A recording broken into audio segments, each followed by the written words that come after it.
चलिए हम आपको बताते हैं sin 90 बराबर 1, sin 0 बराबर 0, cos 0 बराबर 1 और cos 90 बराबर 0 कैसे होता है। इसके लिए पहले हम एक चतुर्थांश बनाएंगे। हमने आपको यूनिट सर्किल पढ़ाई थी, उसी यूनिट सर्किल पर इसके मान हम निकालेंगे।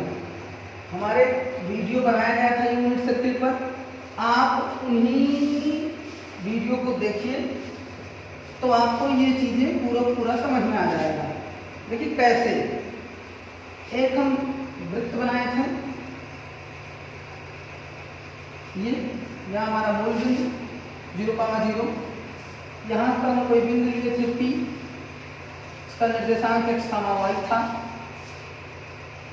इसकी दूरी r थी, ये A है, ये B है, ये C है, ये D है।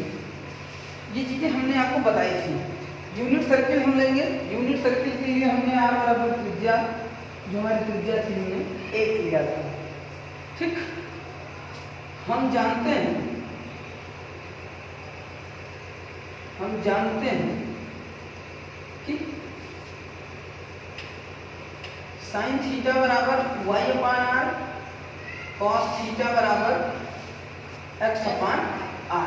ये चीज़ें हमने लास्ट वीडियो में, जो हमारी अगला वीडियो था, उसमें हमने बताया है कैसे आया है, कहाँ से आया है, ये चीज़ें हमने बताई हैं।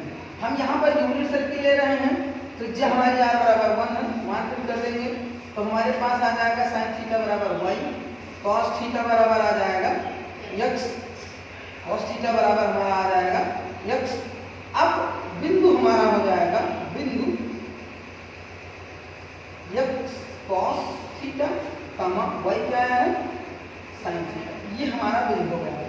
अब यहाँ पर जो हमारा ये x, जो हमारा बिंदु प्राप्त हुआ कॉस थीटा कामा साइन थीटा, ये बिंदु हमें मिल गया। हमने आपको बताया था कि साइन थीटा ऊर्ध्वाधर गति है, साइन थीटा y है और कॉस थीटा x है। ये चीजें हम आपको सिद्ध करके दिखा चुके हैं और हमने आपको बताया है। वही उसी प्रकार जब हम बिंदु x, y लेते हैं तो जो हमारा x और y क्या मिल गया है, हमको साइन थीटा और कॉस थीटा मिल गए हैं, तो हमारे पास बिंदु हो जाएंगे कॉस थीटा साइन थीटा। अब यहाँ पर हमारा मूल बिंदु है 0,0 और हमने त्रिज्या ली है 1। आप जानते हैं ये हमारा एक सर्किल है, वृत्त है। अगर हम इसमें त्रिज्या, ये हमारी r, ये भी त्रिज्या हमारी क्या होगी, r। अब यहाँ से यहाँ तक हमने आपको बताया था, ये दूरी हम कितनी चलते थे, x चलते थे, x। हम दूरी कितनी चलते थे, x चलते थे। तो हम दूरी चल रहे हैं, ये त्रिज्या हमारी क्या होगी, f होगी, और x पर चल रहे हैं तो इसका निर्देशांक क्या प्राप्त होगा, 1,0, क्योंकि y 0 है। देखिए यहीं पर से हम चलना प्रारंभ कर रहे हैं और कहाँ गया है, यूनिट सर्किल है, त्रिज्या 1 है। तो जब ये त्रिज्या 1 है तो इसके लिए भी हमें 1 यूज करना पड़ जाएगा। तो अब यहाँ से यहाँ तक की दूरी हमने कितनी चली, 1, और y हमारा क्या है, 0, क्योंकि y पे ही चले हैं। अब यहाँ पर देखिए, अब हम यहाँ से यहाँ चल रहे हैं, अब हमारा x 0 है, y क्या है, 1 है, y क्या है, 1 है। और हमने आपको बताया था जब हम राइट चलेंगे तो राइट गत करते हैं, 1 धनात्मक चलते हैं तो 1 धनात्मक है। हम ऊर्ध्वाधर चल रहे हैं, मतलब ऊपर की तरफ चल रहे हैं, y चले हैं, 1 धनात्मक है। अब हम बाएं चलेंगे, तो बाएं चलेंगे तो हमारे पास यहाँ पर बिंदु क्या आ जाएगा, -1,0। अब यहाँ पर सॉरी, ये बिंदु नहीं, ये बिंदु है, यहाँ पर हमारा क्या बिंदु आ जाएगा, -1,0, और इस d हमारा क्या आ जाएगा, नीचे की तरफ चल रहे हैं, 0,-1, ये हमारे पास बिंदु मिल जाएंगे। ठीक, यहाँ से हमें निर्देशांक प्राप्त हो गए। अगर हम r बराबर 1 लिए हैं तो अगर हमको बताया जाए a का निर्देशांक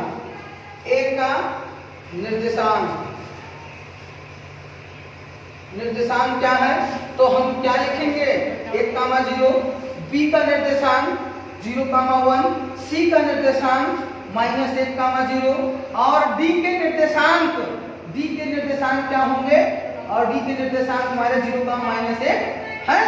ये हमें निर्देशांक पता है। ठीक, यही से खेल चालू होता है। अब हमको निर्देशांक की जानकारी हो गई है, सारे निर्देशांक हमको पता है। अब हम सबसे पहले बात करते हैं जीरो अंश की। ध्यान से देखिएगा, अगर हम थीटा बराबर 0, अब 0 डिग्री बनाना है हमको, थीटा बराबर 0 डिग्री बनाना है। चलिए हम अपने गोले प्रकार से हम कोण बनाते हैं। हमने गोला प्रकार से वृत्त का निर्माण किया था यूनिट सर्किल से। जरा 0 अंश का कोण अगर हम बनाते हैं तो 0 अंश का कोण हमारा इसी लाइन पर आएगा, 0 अंश यहीं पर आएगा। 0 अंश जब यहाँ पर आएगा तो a का निर्देशांक अगर हमारा 0 थीटा बराबर 0 आ रहा है, तब a का निर्देशांक, a के निर्देशांक जब हम थीटा बराबर क्या ले रहे हैं, a का निर्देशांक जब थीटा बराबर 0 है, तब अब यहाँ हमने कोण का प्रयोग किया है, तो इसके लिए जब हमने कोण का प्रयोग किया था, ध्यान से देखिएगा, यही मेन पॉइंट है। जब हमने P के लिए कोण का प्रयोग किए थे, तब निर्देशांक cos थीटा sin थीटा आया है। अब हम किसके लिए प्रयोग कर रहे हैं, A के लिए थीटा का प्रयोग कर रहे हैं। अब हम ये लाइन जो हमारी त्रिज्या है यहाँ पर है, अर्थात हम यहाँ से चलना प्रारंभ कर रहे हैं। अब ये हमारा निर्देशांक यहाँ पर क्या हो जाएगा, A का निर्देशांक हमारा यहाँ पर आ जाएगा, A का निर्देशांक हो जाएगा cos 0 sin 0। ये हमारा आ गया cos 0 sin 0। ये हमने यहाँ पर चलना प्रारंभ किया, cos 0 और sin 0 हमने कौन से कोण पर चल चुके हैं, cos 0 sin 0। इसी प्रकार देखिए यहाँ जैसे ये है उसी सेम टू सेम जब हमने थीटा लिया तब हमारा निर्देशांक क्या हुआ था, cos थीटा sin थीटा। अब हम थीटा के स्थान पर जब ये हम कोण को 0 पर ला रहे हैं, तब हमारा 0 A पर बनेगा, तो A का बिंदु निर्देशांक क्या हो जाएगा, cos 0 sin 0।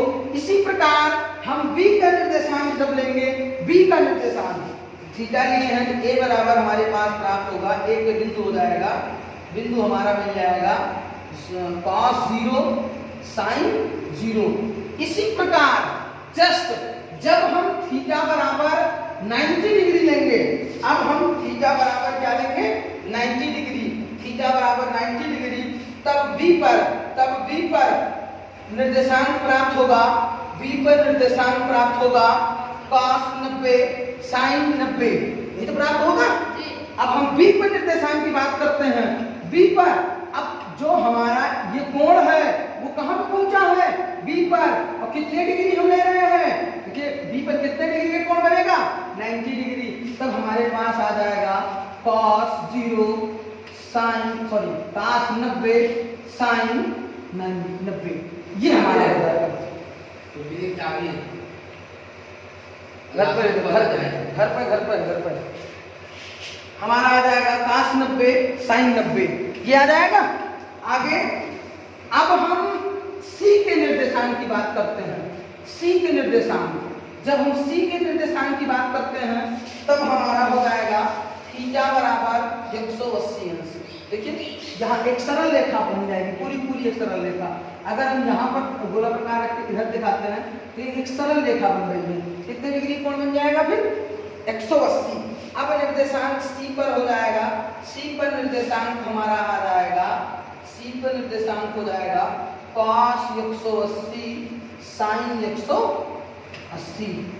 इसी प्रकार अगर हम D की बात करते हैं, D की, इसी प्रकार अगर हम D की बात करते हैं तो D पर निर्देशांक हमारा आ जाएगा, पहले sin, इसका निर्देशांक हो जाएगा cos 180 sin 180। ये हमारा हो गया C का निर्देशांक। अब हम बात करते हैं D के निर्देशांक की। जब हम D के निर्देशांक निकालेंगे तो हमारा हो जाएगा थीटा बराबर 270। यहाँ पर कितना हो जाएगा, थीटा हमारा कितना आ जाएगा, 270। तो बिंदु हो जाएगा cos 270 sin 270। ये हमारे हो जाएगा D पर निर्देशांक हमारा आ जाएगा, D पर निर्देशांक हो जाएगा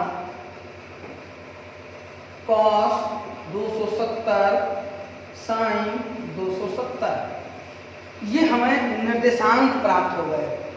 अब जो सबसे मेन पॉइंट है, सबसे मेन, ध्यान से देखिएगा, यही सबसे मेन पॉइंट है। ध्यान से देखिएगा, ये सबसे इंपॉर्टेंट पॉइंट हम पढ़ने चल रहे हैं, मोस्ट इंपॉर्टेंट पॉइंट। ध्यान से देखिए, ए निर्देशांक, ए पर दो निर्देशांक आपको बनते हुए दिखाई दे रहे हैं, जैसे हमने यहाँ पर दिखाया था। ध्यान से देखिएगा, जैसे हमने बिंदु P के निर्देशांक को लिया था, x बराबर cos थीटा, y बराबर sin थीटा, तो a पर भी दो निर्देशांक हैं, a पर दो निर्देशांक हैं। तो a के लिए हमको जब निकालेंगे, a के लिए जब हम देखते हैं a के लिए, तो फर्स्ट टाइम आप जानने चल रहे हैं cos थीटा 0 बराबर 1। देखिए cos, जैसे ये देखिए x cos हमने दिखाया है आपको, x बराबर cos थीटा, p के जैसे p का निर्देशांक है, x बराबर cos theta, same to same इसका पहला बिंदु और इसका पहला बिंदु, ये x है, ये x है, अर्थात cos 0 किसके बराबर होता है, 1 के बराबर होता है। जस्ट सेम टू सेम उसी प्रकार sin 0 0, sin 0 0, sin 0 बराबर किसके बराबर होता है, 0 के बराबर होता है। ये आप फर्स्ट टाइम जान रहे हैं, पहले बार शायद आप ये देखेंगे कैसे cos 0 1 के बराबर हो रहा है, sin 0 0 के बराबर कैसे हो रहा है। जब हमने आपको यूनिट सर्किल लेके सिद्ध करके दिखाया था x बराबर cos थीटा और y बराबर sin थीटा, तभी से ये खेल चल रहा है, वहीं से सारी चीजें दिखाई गई हैं। अगर ये चीजें आपको नहीं पता होगा तो आप ये चीजें नहीं निकाल पाएंगे। ये इसीलिए हम यूनिट सर्किल में हम आपको शुरू से बताते आ रहे हैं कि sin थीटा बराबर y होता है और cos थीटा बराबर x होता है। उसी को लेकर आज हमने आपको ये दिखा दिया, जब हम यहाँ पर ए आएंगे 0 डिग्री है, ये 0 डिग्री पर है, तो हम cos 0 sin 0, तो ये निर्देशांक जो हमने यूनिट सर्किल ली थी, तो a का निर्देशांक होगा 1, 0, cos ये x हो गया और ये y हो गया। और सेम टू सेम जब हम b पर जाएंगे, b पर, अब देखिएगा b के लिए, ध्यान से देखिएगा, फर्स्ट टाइम जान रहे हैं, b के लिए अगर हम b निर्देशांक की बात करते हैं, बिंदु B देखिए, बिंदु B ध्यान से देखिएगा, जैसे x बराबर cos थीटा, तो cos 90 बराबर क्या होगा, cos 90 बराबर आप देख सकते हैं, देख के तुरंत बता सकते हैं cos 90 क्या होगा, sin 90 बराबर क्या होगा 1। ये चीजें आपको याद कराई जाती हैं, बुक पे नहीं मिलेगा। cos 90 बराबर 0, sin 90 बराबर क्या आया, 1 आया कि नहीं आया। यही चीजें आप हमसे जान रहे हैं, ये फर्स्ट टाइम आप जान रहे हैं कैसे क्या हो रहा है। ये त्रिकोणमिति है, ये त्रिकोणमिति नहीं है कि लंब टकराण, आधार पर टकराण, cos बराबर ये पढ़ लीजिए, बात खत्म। वो 10 लेवल तक आप पढ़ेंगे, उसके बाद आप जब हाई लेवल पर जाएंगे तो इन त्रिकोणमिति का ज्ञान करिए। आगे अगर हम यहीं पे चलते हम बात करते हैं C के लिए, आगे हम अगर निकालते हैं यहाँ पर C के लिए, तब आप देखेंगे C के लिए अगर हम बताते हैं आपको C के लिए, तब हमारे पास होगा, देखिए C के लिए -10, तो cos 180 किसके बराबर होगा, -1 के बराबर होगा। और sin 180 बराबर क्या होगा, 0 होगा कि नहीं होगा। इसी प्रकार अगर हम 270 की बात करते हैं, D के लिए अगर हम D के लिए बात करते हैं, तो हमारे पास D के लिए आएगा, D के लिए cos 270 बराबर 0 और sin 270 बराबर -1। आज आप फर्स्ट टाइम, फर्स्ट बार ये जान रहे हैं। त्रिकोणमिति बहुत आसान है, बस आप ध्यान से त्रिकोणमिति को पढ़िए। त्रिकोणमिति सबसे इजी पाठ है, आपके सामने हमने सारे मान को बताया है। अभी तक आप सिर्फ जानते थे sin 90 बराबर 1, cos 90 बराबर 0, sin 0 बराबर 0, cos 0 बराबर 1, आज आप जान नहीं रहे हैं, आज आप ज्ञात कर लेंगे। कैसे ज्ञात कर रहे हैं, आपके सामने सब लिखा है, नोट कर लीजिए।